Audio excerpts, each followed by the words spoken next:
இப்போ இந்த கேபேஜை வெட்டி கொள்ளுவோம்.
நான் இதில் வெட்டி கொஞ்சத்தை எடுத்து வறுக்க போகிறேன்.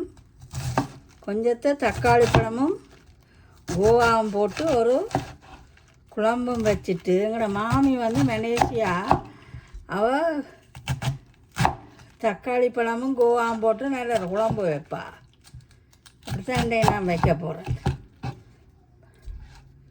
இதை ஃபுட் ப்ரெஷரில் வெட்டி கொள்ளுவோம்.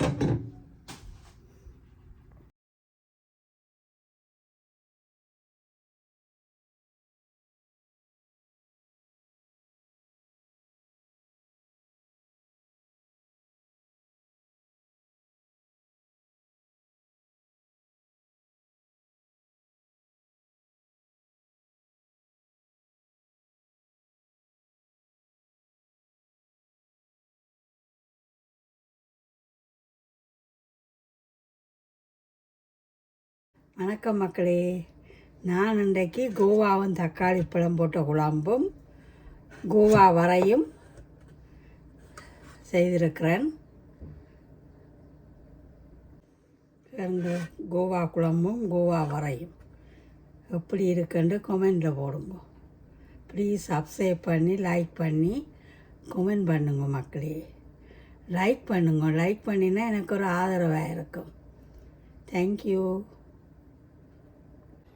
நல்லொரு பருப்பு கறி.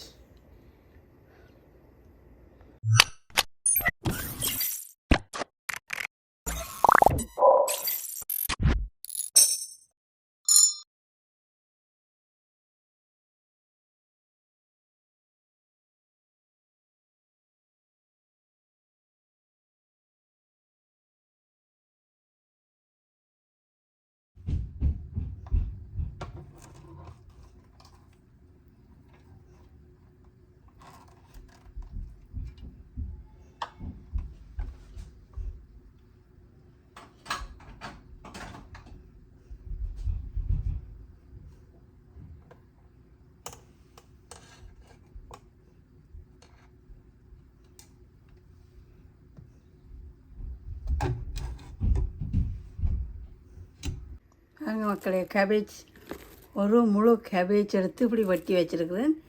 இப்படியே கழுவாமைக்கு ஃப்ரீசருக்கு போட்டு வச்சுருப்பேன். பேந்தெடுத்து கழுவி போட்டு தேவையான பொழுது பாவிக்கலாம். நம்ம கிச்சனைட் ஃபுட் ப்ரெஷரில் இந்த கேபேஜ் வெட்டி இருக்கிறேன்.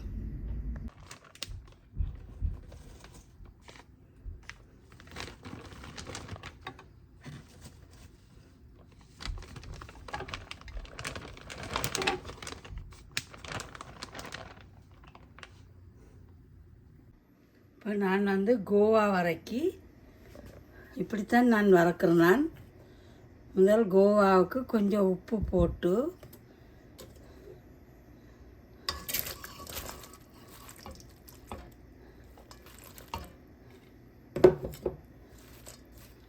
இதை அவிய விடுவோம். அதுக்கு சொட்டு மஞ்சள் தூளும் உப்பும் போட்டு அவிய விட்டு இப்படி தண்ணி வற்ற எடுக்க வேணும். எடுத்து போட்டு வெங்காயம், பச்சை மிளகாய், சித்த மிளகாய் போட்டு தாளித்து பூண்டும் போட்டு தாளிக்கணும். ஏன்னா கோவா வந்து வாயு. இப்போ பூண்டும் போட்டு தாளித்து போட்டு அதுக்குள்ளே இந்த அவிச்ச கோவாவை கொட்டி தேங்காய் பூவும் போட்டு தூளும் போட்டு வறுத்து கொள்ளலாம். பூண்டு போட்டுக்கொள்கிறேன். கடுகு, பெரிய சீரகம், சித்தல் மிளகாய்,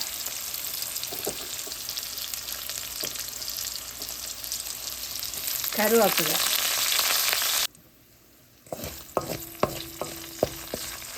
இப்போ பூண்டு வதங்கிட்டுது. இப்போ வெங்காயம் போட்டுக்கொள்கிறேன். கோவா வந்து அவிச்சு எடுத்து வச்சிருக்கிறேன். கோவாவுக்கு கொஞ்சம் உப்பு போட்டு அவிச்சேன் நான்.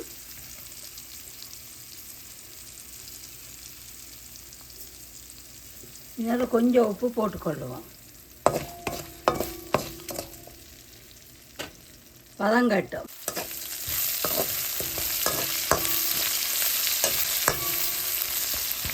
இப்போ தாளிதான் வதங்கிட்டு அவிச்சு வச்ச கோவா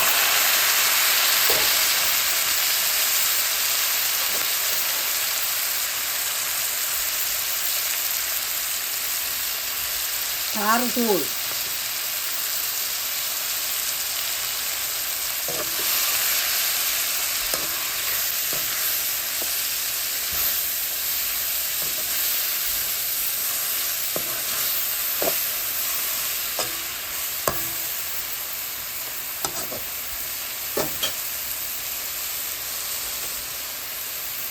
தேங்காய் பூ,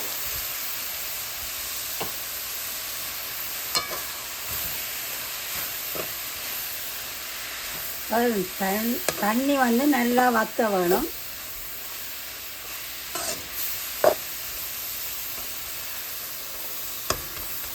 நாங்கள் கோவா வர இப்படித்தான் வறுக்கிறது. பச்சையாக கருவேப்பிலை கொஞ்சம் கிள்ளி போட்டால் வர வந்து நல்ல வாசமாக இருக்கும்.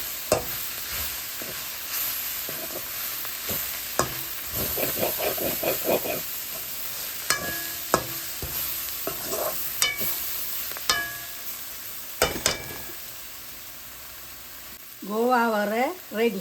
Cabbage toast. இன்றைக்கு கோவாவும் தக்காளி பழமும் போட்டு ஒரு குழம்பு பாருங்க எப்படி வைக்கிறோம். நாங்கள் இப்படித்தான் நான் வைக்கிறோம். வெந்தயம், வெங்காயம், கடுகு, சீரகம்,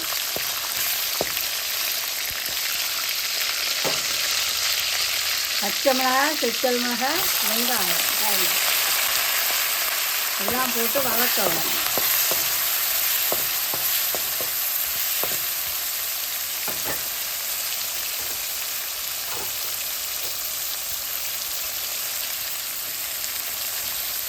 கருவேப்பிலை எல்லாம் போட்டாச்சு, வதங்கட்டும். இப்போ கொஞ்சம் உப்பு போட்டுக்கொள்ளுவோம். உப்பு போட்டுக்கொள்ளுவோம். இப்போ இது வதங்கினோடனே கோவாவையும் போட்டு வதக்க வேணும். வதக்கி போட்டு தக்காளி பழம் எடுத்து வச்சுக்கிறேன். தக்காளி பழமும் போட்டு வதக்க வேணும்.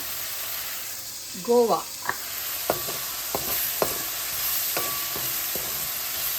இது வதங்காட்டும். கோவா குழம்பு நல்ல வாசமாக இருக்கும். எங்கேயம்மா கோவாவில் பால் கறி வைப்பா, அல்லது சும்மா கூட்டி தூள் கறி தான் வைக்கிறவா. ஆனால் எங்கட மலேசியா மாமி இவற்றி அம்மா வந்து கோவாவில் வதக்கி தக்காளி பழம் போட்டு நல்ல குழம்பு வைப்பா. டின் ஃபிஷ் போட்டு கோவா போட்டு தக்காளி பழம் போட்டு குழம்பு வைப்பா. அதுவும் நல்ல டேஸ்ட்டாக இருக்கும். வெங்காயம் வதங்கிட்டுது, கோவாவை போட்டு வதக்கி கொள்ளுவோம்.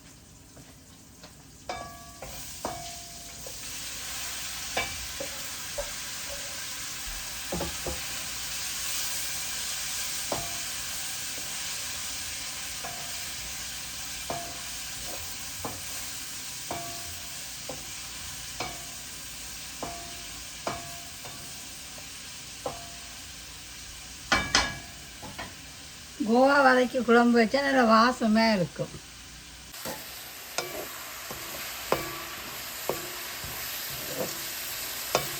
வதங்கினா பிறகு கோவா வதங்கினா பிறகு தான் தக்காளி பழம் போட்டு வதக்க வேணும். அப்போ தான் அந்த கோவா கறியில் ஒரு வாசம் வரும். கோவா பால் கறியும் நல்ல டேஸ்ட்டாக இருக்கும். ஆடி அமாவாசைக்கு நல்ல ஒரு கோவா கறியும் கோவா வரையும். அப்பா இல்லாத ஆக்கள் தான் ஆடி அமாவாசைக்கு விரதம் பிடிக்கிறது. ஆனால் எங்களுடைய அம்மா சொல்லுவா, புருஷன் மேலே இருந்தால் அப்பாவுக்கு விரதம் பிடிக்கக்கூடாது. அது என்னன்னு எனக்கும் தெரியல. எங்களுக்கும் அப்பா இல்லை, 1 வருஷம் ஆகுது. இப்போ கோவா வதங்கினோடனே தக்காளி பழம் போட்டு வதக்கி கொள்ளுவோம்.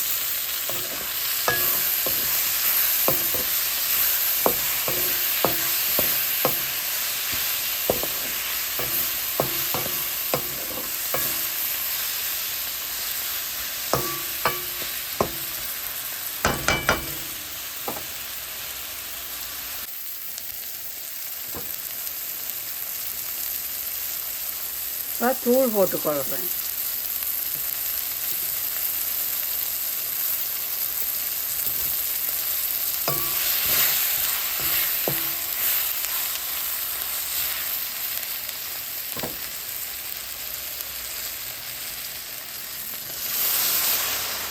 கடைசியில் கொஞ்சம் கெச்சப் விட்டால் டேஸ்ட்டாக இருக்கும்.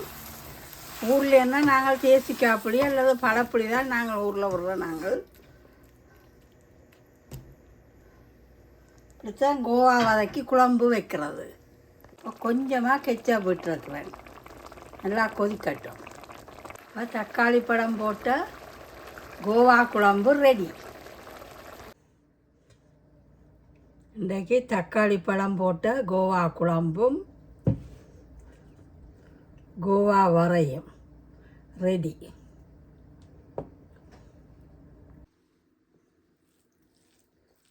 கோவா குழம்பும் கோவா வரையும் நல்ல டேஸ்ட்.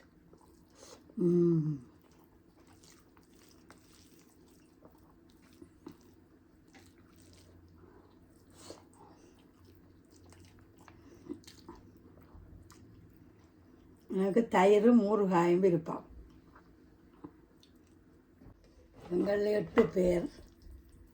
எங்களுடைய அம்மா இப்படி சோத்தை குழைச்சி எல்லாருக்கும் இப்படி உருட்டி ஒவ்வொரு சிலன்னு தருவாள்.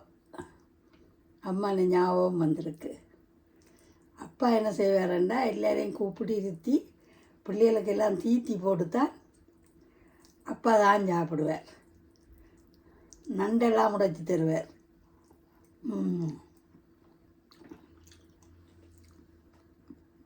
தக்காளி பழுத்துட்டுது. இதுக்கு ஒரு வளம், இதுக்கு ஒரு வளம். நேற்று 4 வளம் பிடிங்கினாங்க.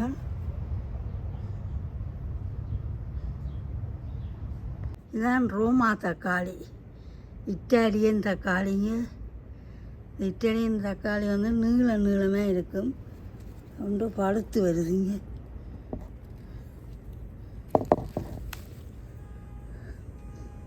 விட்டால் எலி கடிச்சு போடும், அல்லது ஏதோ கடிக்குது, மேலோ தெரியல.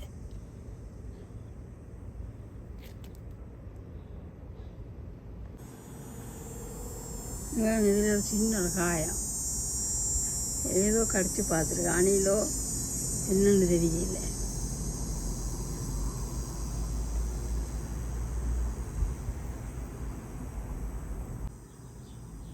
தக்காளியும் இப்போ பிடிங்கி எடுத்துருக்கிறேன்.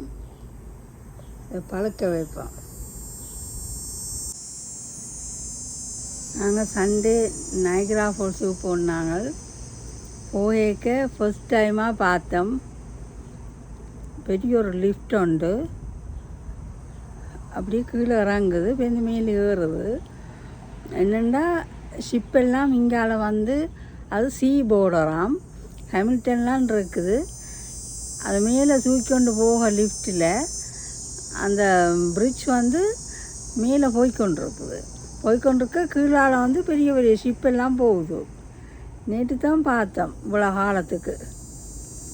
அந்த வீடியோ போட்டிருக்கேன்னு போய் பார்த்துங்க எப்படி இருக்குண்டு. பாருங்க மக்களே, வீட்டு தோட்டத்தில் இன்றைக்கு இவ்வளோ தக்காளி வரைச்சிருக்கிறேன். இது வந்து ரோமா தக்காளி.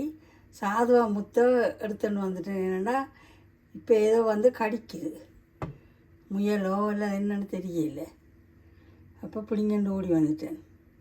பழுக்க வச்சு போட்டு பாவிக்கலாம். எங்களோட தோட்டத்தில் அப்படிங்கன்னா மரக்கறி, தக்காளி பழம், குடமிளகாய், வெண்டிக்காய்,